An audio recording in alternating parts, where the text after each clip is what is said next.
BNP ওয়াদা দিলে পূরণ করে কুমিল্লায় পথসভায় প্রধানমন্ত্রী। দেশ গঠনে সবাইকে ভূমিকা রাখার আহ্বান। কিছুক্ষণ পর চাঁদপুরে খাল খনন ও ফ্যামিলি কার্ড বিতরণ উদ্বোধন। জ্বালানি খাতে বিগত সরকারের বকেয়া 50,000 কোটি টাকা। অর্থনীতির মন্দাভাব কাটাতে লাগবে 2 বছর, চট্টগ্রামে অর্থমন্ত্রী। বাজেটে গুরুত্ব পাবে স্বাস্থ্য খাত। জলদস্যু প্রতিরোধে সমুদ্রে নৌবাহিনী ও কোস্ট গার্ডের টহল। ড্রোনেও নজরদারি, 5 মাস ধরে নেই কোনো অভিযোগ। আন্তর্জাতিক গ্রহণযোগ্যতা বাড়ছে চট্টগ্রাম বন্দরের।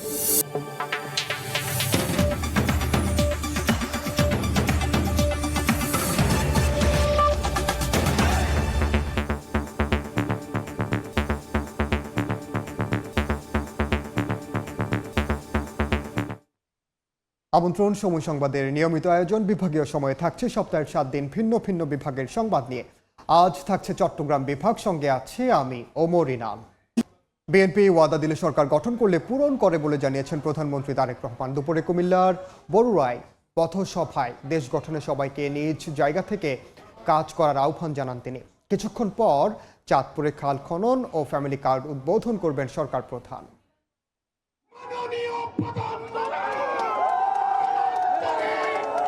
গ্রীষ্মের খরতাপ উপেক্ষা করে মানুষের ঢল কুমিল্লার বরুড়ায়। হাজারো মানুষের উচ্ছ্বাসের মধ্য দিয়ে মঞ্চে আসেন প্রধানমন্ত্রী তারেক রহমান। নেতাকর্মী আর সমর্থকদের উপস্থিতিতে পথসভা রূপ নেয় সমাবেশে। জনকল্যাণে 3 মাসে সরকারের নেয়া নানা পদক্ষেপ তুলে ধরে প্রধানমন্ত্রী বলেন, বিশেষ কোনো অঞ্চল নয়, পুরো দেশের উন্নয়নে প্রতিশ্রুতি অনুযায়ী কাজ চলছে। বলেন, কুমিল্লা বিভাগ করার দাবি জনদাবি হলে বাস্তবায়ন করা হবে।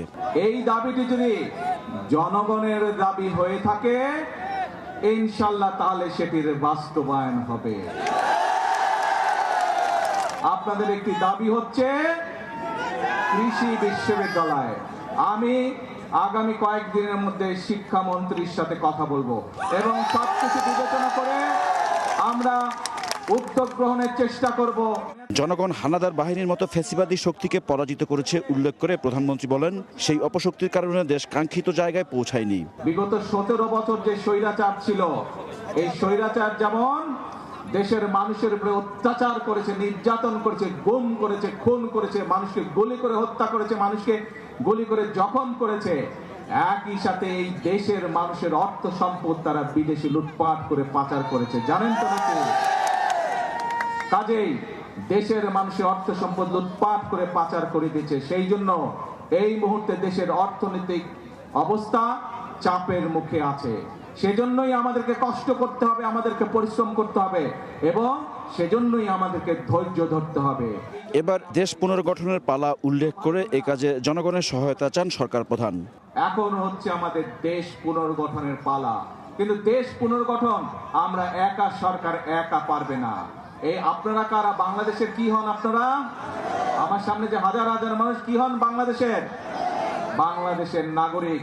এই দেশটা কাদের? অর্থাৎ বাংলাদেশের মানুষের, জনগণ হচ্ছে এই দেশের মালিক।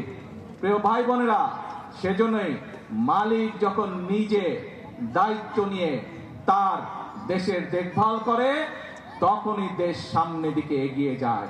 এবং মালিক আজ দায়িত্ব দিয়েছে বিএনপি নামক একটি রাজনৈতিক দলকে। কুমিল্লায় বিশ্ববিদ্যালয় করার প্রতিশ্রুতিও দেন প্রধানমন্ত্রী তারেক রহমান। আমাদের যে সকল পরিকল্পনা, ভোটের পর প্রথম কুমিল্লা সফর প্রধানমন্ত্রী তারেক রহমানের। নির্বাচনী প্রতিশ্রুতি বাস্তবায়নে নিজের অঙ্গীকার পুনর্ব্যক্ত করলেন তিনি।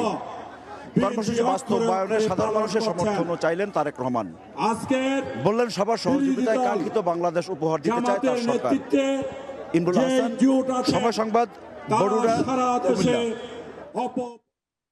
চাঁদপুরে খাল খনন উদ্বোধনীতে বক্তব্য রাখছেন প্রধানমন্ত্রী তারেক রহমান। সরাসরি যাচ্ছে সেখানে। প্রায় 2000 কৃষক পরিবারের সুবিধা পেয়েছে। 13 কিলোমিটার লম্বা খাল ও মানুষের সুবিধা পাবে। শুধু কৃষক ভাইরা না, খালের 2 পাশে যারা থেকে তারাও পানির সুবিধা পাবে। কাজেই এই খালটি খনন করতে হবে। এইরকম আমরা সারা বাংলাদেশে 20,000 কিলোমিটার খাল খনন করবো ইনশাল্লাহ আগামী 5 বছর। কারণ আমরা বাংলাদেশকে খাদ্যে স্বয়ংসম্পূর্ণ আছে, আমরা আরো খাদ্য উৎপাদন বৃদ্ধি করতে চাই বাংলাদেশে, যাতে খাদ্যের জন্য কোনো মানুষকে কষ্ট পেতে না হয়। আল্লাহ রাব্বুল আলামিন বাংলাদেশের মাটি এত উর্বর করে দিয়েছেন যে আমরা যদি সময় মতন পানি দিতে পারি তাহলে আলহামদুলিল্লাহ আল্লাহর রহমতে এখানে ফসল পড়ে, ঠিক না কৃষক ভাই? পানি ঠিক মতন দিলেই ফসল পড়ে। এখন প্রিয় ভাই বোনেরা, এই যে আমরা খাল খনন করব, এই কথাটি কবে বলেছিলাম বলেন তো? নির্বাচনের আগে। হ্যাঁ? নির্বাচনের আগে। কবে? নির্বাচনের আগে। Yes, নির্বাচনের আগে বলেছিলাম। কারণ আমরা জানি খাল খননের ভিতর দিয়ে কৃষক ভাইদের উপকার হবে। কৃষক ভাইদের উপকার হলে কৃষকরা ধীরে ধীরে স্বাবলম্বী হবে, এবং কৃষকরা স্বাবলম্বী হলে এই দেশের অর্থনীতি ধীরে ধীরে মজবুত হবে। এই দেশের অর্থনীতি মজবুত হলে এই দেশের মানুষের অর্থনীতি মজবুত হবে। প্রিয় ভাইরা, ভাই বোনেরা, আমরা শুধু খালের কথা বলিনি, খালের সাথে আমরা আরো কয়েকটি কথা বলেছিলাম।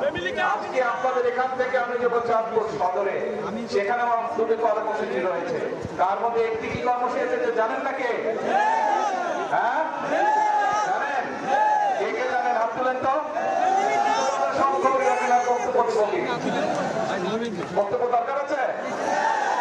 তারপরে বক্তব্য দিতে হবে। আচ্ছা ঠিক আছে, না একটু দিলাম।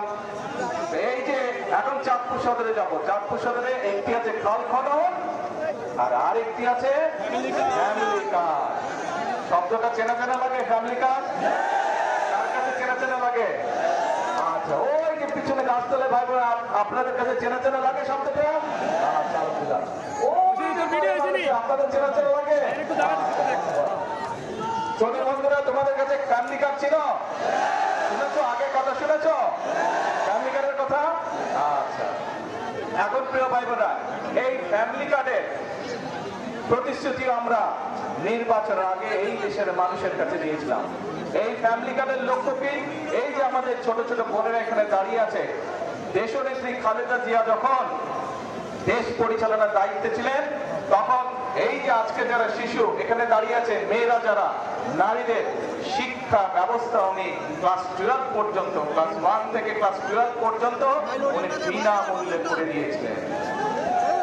আজকে আমরা সিদ্ধান্ত নিয়েছি দেশনেত্রী খালেদা জিয়া সেই কর্মসূচিকে আমরা আরো আগিয়ে নিয়ে যাব, এবং ইনশাআল্লাহ আমরা এই যে মেয়েদেরকে শিক্ষা ব্যবস্থা ইন্টারমিডিয়েট পর্যন্ত ফ্রি আছে, এটাকে আমরা ডিগ্রি বা স্নাতক পর্যন্ত আমরা ইনশাআল্লাহ ফ্রি করব। এবং শুধু তাই নয়, যে সকল মেয়েরা ভালো রেজাল্ট করবে ইনশাআল্লাহ, তাদেরকে আমরা সরকারের পক্ষ থেকে ইনশাআল্লাহ উপবৃত্তির ব্যবস্থা করবো। কাজে মন দিয়ে সবাইকে পড়তে হবে, তোমাদেরকে মন দিয়ে পড়তে হবে, তাহলে তোমরা সরকার থেকে উপবৃত্তি পাবে। এখন আসুন প্রিয় ভাই বোনেরা, কেন আমরা আমাদের মায়েদেরকে বা আমাদের বোনদেরকে শিক্ষিত করতে চাই, একই সাথে তাদের হাতে ফ্যামিলি কার্ড তুলে দিতে চাই? কারণ এই দেশের জনসংখ্যার অর্ধেক হচ্ছে নারী। আমরা যদি আমাদের প্রত্যাশিত বাংলাদেশকে করতে চাই, তাহলে এই নারীদেরকে যদি আমরা স্বাবলম্বী না করি, শিক্ষিত না করি, অর্থনৈতিকভাবে স্বাবলম্বিত না করি, তাহলে আমাদের এই দেশকে এগিয়ে নিয়ে যাওয়া সম্ভব না। এবং সেই জন্যই আমরা সিদ্ধান্ত নিয়েছিলাম, বাংলাদেশের মানুষের কাছে আমরা প্রতিশ্রুতি দিয়েছিলাম যে বিএনপি 12 তারিখের নির্বাচনে যদি আপনাদের সহযোগিতা আল্লাহর রহমতে বাংলাদেশের জনগণের সমর্থনে সরকার গঠন করে, ইনশাআল্লাহ আমরা দেশের 4 কোটি পরিবার রয়েছে, ধীরে ধীরে আমরা এই পরিবারের যারা মায়েরা আছে, গৃহিণীরা আছে, তাদেরকে আমরা ফ্যামিলি কার্ড এক এক করে পৌঁছে দিব, এবং সেই ফ্যামিলি কার্ডের মাধ্যমে আমরা 2,500 টাকা করে প্রতি মাসে আমরা মায়েদের হাতে তুলে দেব, যাতে করে সেই মায়েরা পরিবারের শিশুদের লেখাপড়া বলেন, স্বাস্থ্য বলেন, সবকিছু ঠিকভাবে যত্ন নিতে পারে।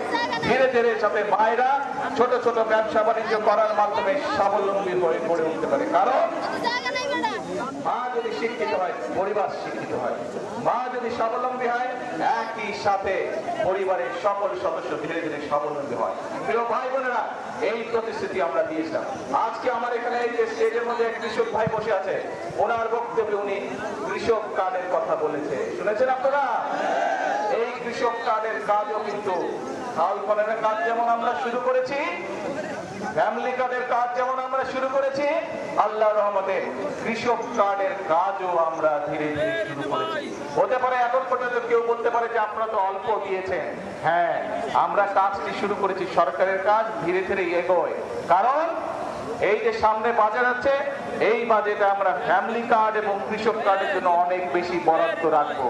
কারণ বর্তমানে যে বাজেট চলছে এটি বিএনপি সরকারের বাজেট না, এটি বিএনপি সরকারের আগে যে অন্তর্বর্তীকালীন সরকার ছিল তাদের করে যাওয়া বাজেট, এবং সেই বাজেটের মধ্যে ফ্যামিলি কার্ডের কোনো টাকা দেওয়া ছিল না, সেই বাজেটের মধ্যে কৃষক কার্ডের জন্য কোনো টাকা দেওয়া ছিল না।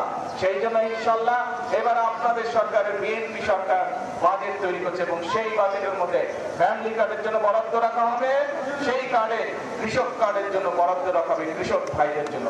আমরা চাই মায়েরা যেমন স্বাবলম্বী হবে, আমাদের দেশের কৃষক ভাইরাও স্বাবলম্বী হবে। সেই জন্য কৃষক কার্ডের মাধ্যমে প্রতি বছর যাতে কৃষক ভাইদের যে সার, কীটনাশক, যেসব বীজ, ফসলের বীজ এগুলো কিনতে যে টাকাটির প্রয়োজন তার একটি অংশ আমরা সরকারের পক্ষ থেকে ফ্যামিলি কার্ডের মাধ্যমে কৃষক ভাইদের হাতে পৌঁছে দিব।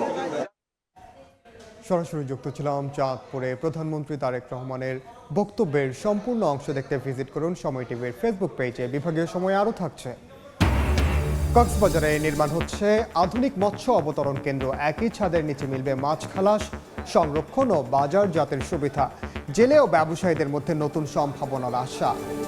জ্বালানি খাতে বিগত সরকারের বকেয়া 50,000 কোটি টাকা বলে জানিয়েছেন অর্থমন্ত্রী আমির খাসরুম হক চৌধুরী।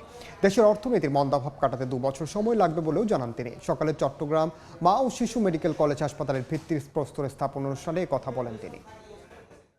আমরা বিগত দিনে দেখেছি, আমি বেশি কিছু বলি না এইসব ব্যাপারে, যে স্বাস্থ্য খাতে যে বরাদ্দ হয়েছে তার অধিকাংশ দুর্নীতির মাধ্যমে চলে গেছে, জনগণ কোনো স্বাস্থ্য সেবা পায়নি।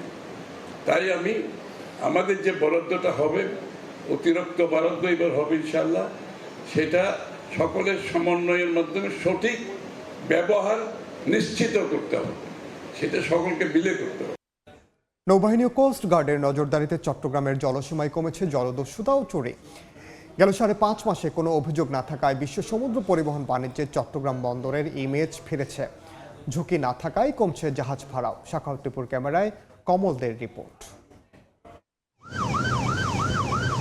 কর্ণফুলীর মোহনা হয়ে চট্টগ্রাম বন্দরের আলফা, ব্রেভো এবং চার্লি অ্যাঙ্কারেজ দাবিয়ে বেড়াচ্ছে নেভি ও কোস্টগার্ডের মেটাল শার্ক। টহলের সুফল মিলছে চট্টগ্রাম বন্দরে আমদানি রপ্তানি পণ্যবাহী দেশি বিদেশি জাহাজ চলাচলে। 2024 সালে 13টি এবং সবশেষ 2025 সালে 4টি চুরি ও দস্যুতার ঘটনা রেকর্ড করা হয়। তবে এই প্রান্তিকে চট্টগ্রাম বন্দরের 62 নটিক্যাল মাইল পুরো এলাকা দস্যুতা মুক্ত ঘোষণা করেছে এশিয়ার সমুদ্রপথে দস্যুতা প্রতিরোধে সিঙ্গাপুর ভিত্তিক সংস্থা রিক্যাপ। কোস্টগার্ড বলছে গত 1.5 বছরে 1320টি অভিযানে 47টি মার্চেন্ট শিপিংয়ে দস্যুতার প্রতিরোধ করা হয়েছে।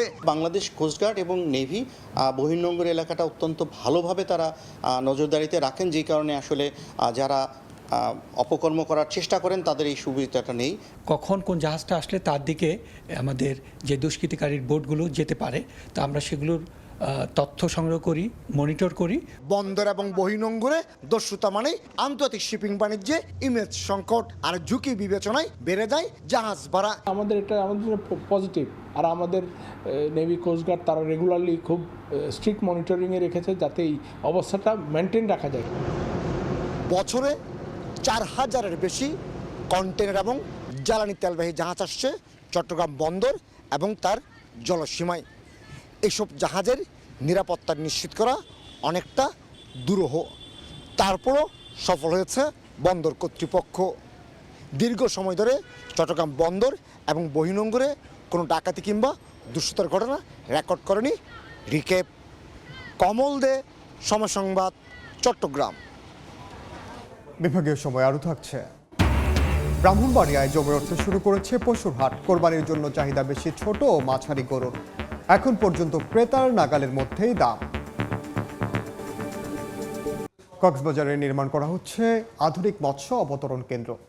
এক ছাদের নিচে মিলবে মাছ খালাস, সংরক্ষণ, প্যাকেজিং ও বাজারজাতকরণের অত্যাধুনিক সব সুবিধা। প্রকল্পে থাকছে 3 তলা আধুনিক ফিশ ল্যান্ডিং সেন্টার ভবন, মাছ হ্যান্ডলিং এলাকা, ট্রাক টার্মিনাল, ব্যবসায়ীদের অফিস, কনফারেন্স রুম, বিশ্রামাগার ও দুর্যোগকালীন মজুদ সংরক্ষণ সুবিধা। সুপেয় পানি সংকটে রাঙামাটির দুর্গম পাহাড়ি গ্রামগুলো দুর্ভোগে বাসিন্দারা। এক কলসি খাবার পানির জন্য পাড়ি দিতে হয় মাইলের পর মাইল। সদর, বাঘাইছড়ি, লংগদু, বিলাইছড়ি ও জোড়াছড়ি উপজেলার দুর্গম গ্রামগুলোতে একই চিত্র। ঝিরি ঝর্ণা শুকিয়ে যাওয়ায় বিপাকে পড়েছেন পাহাড়ের বাসিন্দারা। সংকট সমাধানে ঝর্ণায় gravity flow system, solar pump, বনায়ন সহ বিভিন্ন পদক্ষেপ নেওয়ার কথা জানায় সংশ্লিষ্টরা। ব্রাহ্মণবাড়িয়ায় জমজমাট পশুর হাটে বড় গরুর থেকে মাঝারি ও ছোট পশুর চাহিদা বেশি। ক্রেতাদের আকৃষ্ট করতে ষাঁড় ও মহিষ সহ বিভিন্ন জাতের গবাদি পশু রয়েছে। প্রাকৃতিক উপায়ে স্বাস্থ্যসম্মত খাবার দিয়ে মোটা তাজা করছেন খামারিরা। গো খাদ্যের দাম বৃদ্ধির কারণে খামারগুলোতে পশু উৎপাদন কিছুটা কমেছে, যার প্রভাব পড়েছে কোরবানির হাটে। এ ছিল বিভাগীয় সময়ে। আগামীকাল থাকবো সিলেট ও ময়মনসিংহ বিভাগের আয়োজন। এরপর আন্তর্জাতিক সময় নিয়ে সঙ্গে থাকবেন সহকর্মী অর্জিতা শেজে। ধন্যবাদ ইনান। আন্তর্জাতিক সময় নিয়ে আসছে কিছুক্ষণ পর, সঙ্গে থাকুন সময়ের।